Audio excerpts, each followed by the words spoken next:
the response so far has been overwhelmingly positive. Now, I already mentioned it once, change is hard, Yeah. right? And that's why we have change management resources embedded in the Expanse team, is that as much as magic may have been clunky, people got good at it. I mean, you watch these nurses and they could, go through the keyboard. So, they got to learn a new system. But despite that barrier and knowing that that would be a barrier, we still got overwhelmingly positive feedback. I mean, they really saw that, okay, when I get good at this, this is going to be easy to use and it's going to be intuitive and it's going to be a lot less clicks and I'm going to be able to move through my day and my workflows a whole lot easier. The nurses in particular love the mobile functionality.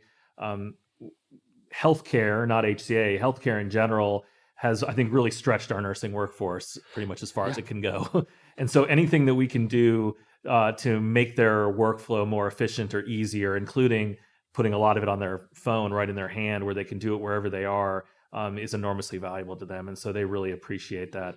That also extends to other parts of the workflow like phlebotomy and lab collection. The ability to do that through a mobile interface has really been particularly effective. The physicians have had positive experience too. I think they find it easier to use. I think the physicians never probably were as magic savvy as the nurses were because they lived in it all day. And so this just feels and looks like technology that they're used to in terms of just the way it functions. And so tons of positive feedback.